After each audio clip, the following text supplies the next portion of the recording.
क्योंकि क्या है, कोरल एक बहुत बड़ा इकोसिस्टम। अब जो बताने जा रहा हूं, अब थोड़ी सी आंख बंद करो और पूरे नेचर को ऑब्जर्व करो। कोरल एक ऐसा सिस्टम है, सिम्बायोटिक सिस्टम है, जिसपे मछलियों की कॉलोनी, शैवाल सब उस पर डिपेंडेंट होते हैं। मछलियों के ऊपर हमारी खाद्य सुरक्षा निर्भर होती है और पूरा समुद्री तंत्र और जलीय तंत्र निर्भर होता है। वाटर एक्वाटिक सिस्टम उसके ऊपर डिपेंडेंट होता है।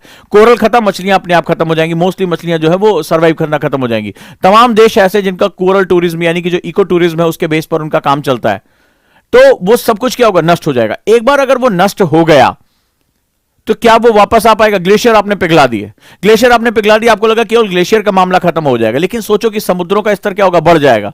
तमाम देश जैसे मॉरिशस, मालदीव, ये सब देश क्या होंगे, समुद्र के अंदर डूब जाएंगे। कल को तुम्हें क्या लगेगा, तुम वापस ग्लेशियर को रिट्रीट कर पाओगे? कभी नहीं कर पाओगे। क्या समुद्रों का जल स्तर कम कर पाओगे? कभी नहीं कर पाओगे। क्या वो जो देश विलीन हो गए, पानी के अंदर डूब गए, उनको वापस ला पाओगे? कभी नहीं ला पाओगे। तो हर वो सिस्टम, अब जरा बात की गहराई को समझने की कोशिश करो मैं क्या कह रहा हूं। हर वो सिस्टम जो एक बार संवेदनशील अगर हो जाए, सेंसिटिव हो जाए, तो उसको उसकी वापस पोजीशन पर ला पाना असंभव हो जाएगा। That's why it is known as critical. And that's why हम जितने भी सम्मेलन में, सुना तो होगा ना तुमने कि हम जलवायु परिवर्तन के सम्मेलन कर रहे हैं और वहां पर हम कुछ पैरामीटर्स रखते हैं कि हम इतना कार्बन डाइऑक्साइड कम करेंगे, टेम्परेचर इतना कम करेंगे। अब तुम्हें समझ में आएगा क्यों कम करेंगे, क्योंकि ये पूरा सम्मेलन जो होता है, जितने भी संसार के सम्मेलन हो रहे हैं, जितने भी कॉन्फ्रेंसेस हो रहे हैं, वो इसलिए होते हैं कि हम इस सेंसिटिव सिस्टम को क्रिटिकल होने से बचा लें। क्योंकि अगर ये एक बार क्रिटिकल हो गया तो पूरी मनुष्यता अपना जो है पूरी ताकत झोंक दे। आप हाय तौबा कर लो, सारी फैक्ट्रियों को भी बंद कर दो, तो भी ये सिस्टम वापस रिवर्स नहीं होगा। ये नॉन रिवर्सिबल या इरिवर्सिबल सिस्टम हो जाता है अगर वो क्रिटिकल लाइन को क्रॉस कर गया। क्लियर हुआ? तो अब समझ में आया कि इस सिचुएशन, अब तुम्हें समझ में आया क्रिटिकल क्या क्या हो सकता है। अब जरा तुम मुझे बताओ, आज मेरे साथ संवाद करो, आज कम्युनिकेशन करो। अब जरा तुम आंख बंद करो और मुझे लिस्ट बताने शुरू करो कि किस किस सिस्टम को, थोड़ी देर ऑब्जर्व करो मेरे साथ, किस किस सिस्टम को इन दोनों एग्जाम्पल से बाहर निकल कर, यानी कि ओनली वाटर बॉडीज और जो है वो हिमावतरण यानी कि आइस ग्लेशियर्स की बात नहीं कर रहा हूं, तुम किस किस सिस्टम को क्रिटिकल कह पाओगे? तुम मुझे बताओ, सोच के मुझे लिस्ट बताओ। आज इन्वॉल्व हो मेरे साथ और देखो कि तुम्हारे अंदर इतनी ताकत आई है कि नहीं आई है कि तुम सिलेबस को अब अपने मर्जी के हिसाब से स्पैन कर सकते हो। अब तुम्हारे लिए कुछ छुपा नहीं होगा। अब अखबार में तुम्हारी जब क्वेश्चन आएगा तुम उसको जो है निकाल पाओगे। तुम मुझे बताओ, मुझे कुछ ऐसे एग्जाम्पल दो जिसको नष्ट करने के बाद या जिसकी ओरिजिनल पोजीशन में चेंज करने के बाद उसको वापस नहीं लेकर आ सकते, या कम से कम मनुष्य। और बहुत कॉमन बात मत करिए, जैसे किसी ने लिखा मिट्टी, मिट्टी को कुछ साल छोड़ दो रिक्लेम कर देगी, और जो बहुत ही कम मात्रा में है।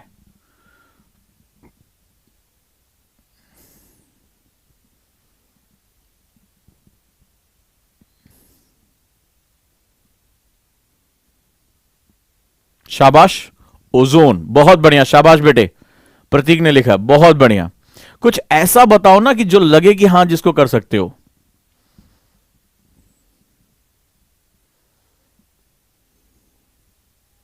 ग्लेशियर, शाबाश।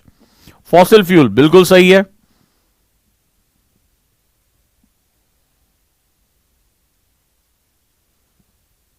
ऑक्सीजन लेवल, बिल्कुल सही जा रहे हो, शाबाश, वंडरफुल बेटे।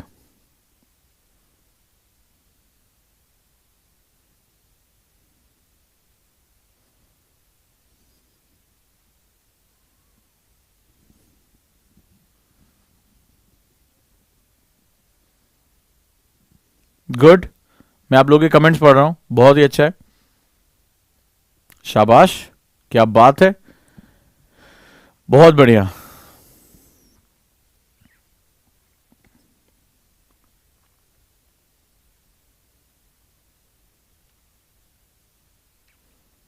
एक छोटा सा एग्जांपल कई लोगों ने नहीं लिखा। हमारे आज बहुत से ऐसे जीव जंतु हैं जो इंडेंजर्ड हो चुके हैं। शेर, ठीक है, तमाम वेल, चीता, वल्चर्स, गिद्ध, ये सब खत्म होने की कगार पर पहुंच गए और बहुत से जानवर खत्म हो चुके हैं। ये कुछ ऐसी स्पेसीज हैं, अगर ये एक बार खत्म हो गई, ये हमारी फूड चेन में बहुत इंपॉर्टेंट रखती हैं, ये हमारी खाद्य श्रृंखला का बड़ा इंपॉर्टेंट हिस्सा है। एक बार ये खत्म हो गई ना, तो उसके बाद इनको वापस लाना बहुत मुश्किल काम होगा, असंभव के बराबर होगा। राइट, तो आपने देखा अभी लास्ट ईयर एक व्हाइट राइनो, जो सफेद जो है वो राइनो जो था, खत्म हो गया, सूडान नाम था उसका।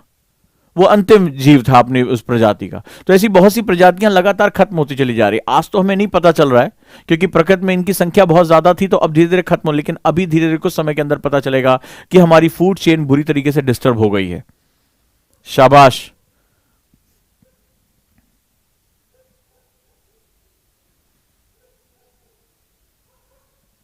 शाबाश, गुड।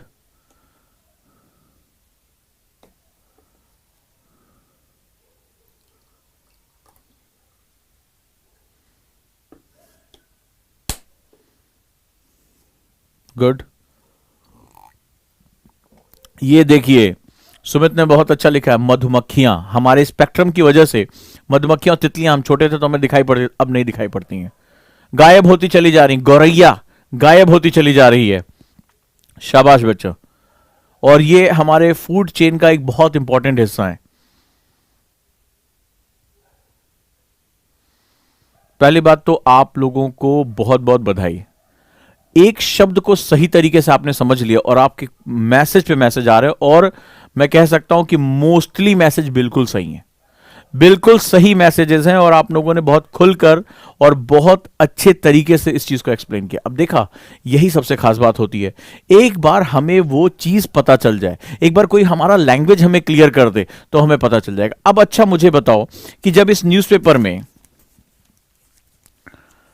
इससे संबंधित कोई खबर आएगी, वनों से लेकर जीव जंतुओं से लेकर और ऐसे सेगमेंट्स के ऊपर लेकर जहां पर हमें पता रहेगा कि इससे हमारी जो पर्यावरण को नष्ट हो सकता है, या जैसे अभी मान लो ये क्या है कि ईवी को प्राथमिकता पर मिलेंगे लोग, यानी इलेक्ट्रिकल व्हीकल। तो इलेक्ट्रिकल व्हीकल हम क्यों लेकर आ रहे हैं, ये क्वेश्चन इसमें आया हुआ है पेज नंबर 7 पे। तो हम इसलिए लेकर आ रहे हैं ताकि हम फॉसिल फ्यूल हमारे खत्म हो रहे हैं और उसके जो हमें डिसएडवांटेजेस हैं, हमें उससे जो है वो क्या करना है, बचाना है अपने आप को। तो ऐसी कंडीशन में क्या होगा, ऐसी कंडीशन में हम इलेक्ट्रिकल व्हीकल की तरफ मूवमेंट कर रहे हैं। तो अब क्या होगा, अब तुम्हें बहुत कुछ क्लियर होगा। अब जब भी इस तरह की कोई न्यूज आएगी तो तुम्हें पता होगा। अब मैं गारंटी के साथ कह सकता हूं, जिन लोगों ने आज इस चैट में पार्टिसिपेशन किया है उनको अब आज के बाद ये लाइन कभी नहीं भूलेगी, what are the critical geographical features. तो जब हम ग्राउंड वाटर को इस्तेमाल कर रहे हैं, हमें पता होगा कि हमको स्ट्रॉ से थोड़ा ना पी रहे हैं कि उसको वापस उसी में डाल देंगे, नहीं।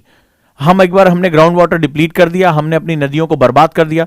रिवर का सिस्टम आप लोगों ने, कई लोगों ने एग्जांपल में नहीं दिया। हमारी नदियां एक बार जब खत्म हो जाएंगी तो हम उसको वापस उस पे जगह पे नहीं लेकर आ पाएंगे। आज सरकार ने इतना प्रयास किया है, और आप देखिए दिल्ली में 25 किलोमीटर के स्पैन पे यमुना को लिविंग डेजर्ट कहा जाता है, यानी जीवित मरुस्थल कहा जाता है। उसमें एक मछली तक जिंदा नहीं रह सकती, इतना अधिक पॉल्यूशन हो चुका है। और इतने